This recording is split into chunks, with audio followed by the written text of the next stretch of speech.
আজকে অনেক দিন পর করব পাস্তা। এই পাস্তাটা কিন্তু আনা হয়েছে প্রায় 2-3 মাস হয়ে গেছে। তো ঘরে ছিল দেখো 1 কৌটো ছিল, এখন কিন্তু একদম এতটুকু আছে। তো যেটুকু আছে আজকে কিন্তু সেটুকুকেই রান্না করব।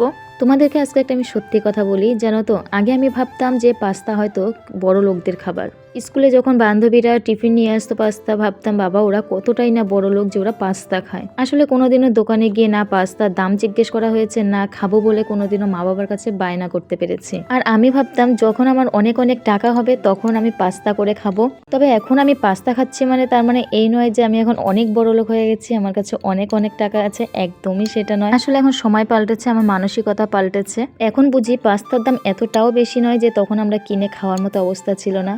ওই যে নামটা শুনেই আমরা কোনোদিনও ভাবতে পারিনি যে আমরা খেতে পারবো, বা সাহস করে একদিন দোকানে গিয়ে জিজ্ঞেস করেই দেখি না যে পাস্তা কত করে নেয়, এটাই তো কোনোদিনও করা হয়নি। তো যাই হোক, যেই দিন চলে গেছে সেই কথা মনে করে এখন আর নিজের মনকে কষ্ট দিয়ে কোনো লাভ নেই। গরিবের ঘরে এটা হতেই থাকে। তবে আজকের দিনে দাঁড়িয়ে আমি কি খাচ্ছি, কেমন আছি, এটাই সব থেকে বড় কথা। তো দেখো এদিকে কিন্তু আমার পাস্তাটা সেদ্ধ হয়ে গেছে, আর এদিকে আমি সবজি কেটে নিয়েছি সব, গাজর, টমেটো, পেঁয়াজ আর নিয়েছি ক্যাপসিকাম। তারপর দেখো এদিকে একটু তেল গরম হয়ে গেলে দিয়ে দিলাম এর ভিতরে রসুন কুচি। তো রসুনটা এদিকে ভালোভাবে একটু ভাজা হয়ে গেলে দিয়ে দেবো এর ভিতরে পেঁয়াজ কুচি।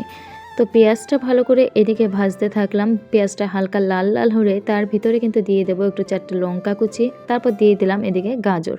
এবার গাজরটা একটু হালকা নাড়াচাড়া করে এর ভিতরে দিয়ে দেবো আমি ক্যাপসিকাম। তো আগেই বলি আজকের কিন্তু আমি পাস্তাতে একদমই ডিম দেবো না, পুরোটাই হবে নিরামিষ, মানে পেঁয়াজ রসুন থাকবে কিন্তু শুধু ডিমটাই থাকবে না। আমি আগেও যখন পাস্তা করেছি আমি কিন্তু এইভাবে করিনি, আর যেহেতু এতটা সবজি আমার ঘরে তখন ছিল না, তখন ডিম দিয়ে, আলু দিয়ে, মাঝে মাঝে গাজর দিয়ে করে দিয়েছি। এখন যেহেতু শীতের বাজার, ঘরে অনেক ধরনের সবজি আছে, তো সেই কারণে যা যা সবজি দেওয়ার মতো আমি সবটাই এদিকে দিয়ে দিয়েছি। তো ঘরে আলু ছিল, আমি আলুও দিয়েছি। আর আমার মনে হচ্ছে আজকে কিন্তু পাস্তাটা ভীষণই ভালো হবে খেতে। তারপরে এদিকে সবজিগুলোকে দিয়ে দিয়েছিলাম ঢাকা তুলে, দেখো এখন এদিকে দেখছি সেদ্ধ হয়েছে কিনা। তারপর এর ভিতরে দিয়ে দিলাম পাস্তাটা দেখেছো একদম পুরো ঝুড়িতে আমি ছেঁকেছিলাম, পুরো সেই ঝুড়ির শেপ চলে এসেছে। আমি জানি না কেন পাস্তা বলো বা চাউমিন বলো, যেটাই আমি সেদ্ধ করি না কেন আমার এরকমই হয়ে যায়, কেমন দল্লা দল্লা পাকিয়ে যায়, মানে সেদ্ধটা বেশি হয়ে যায়, আমি কখনোই ঠিকভাবে আমি নামাতে পারি না। তো যাই হোক, তারপর ভেঙে চুরে দিয়ে এদিকে কিন্তু ভাজা করেছি, অনেকটাই ছেড়ে গেছে। তারপরে দিয়ে দিলাম এর মধ্যে ধনে পাতা। তো এদিকে নাড়াচাড়া করতে করতে এদিকে দিয়ে দিলাম আমি গোলমরিচের গুঁড়ো। আর গোলমরিচের গুঁড়োটা দিলে কিন্তু টেস্টটা আরও বেশি ভালো হয়। তো এদিকে আমার তো পাস্তা ভাজা হয়ে গেছে, এখন এটাকে আমি থালে তুলে নেব। আমার মেয়েরা সেই দিয়ে রান্নাঘরে ঘুর ঘুর করছে কখন পাস্তা ভাজা হবে আর ওরা একটু খাবে।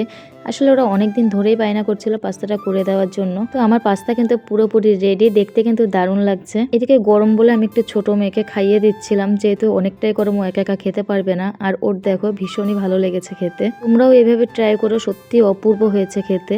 তো ভিডিওটা আজকে এই পর্যন্তই, তোমাদের কেমন লাগলো অবশ্যই জানিও। টাটা।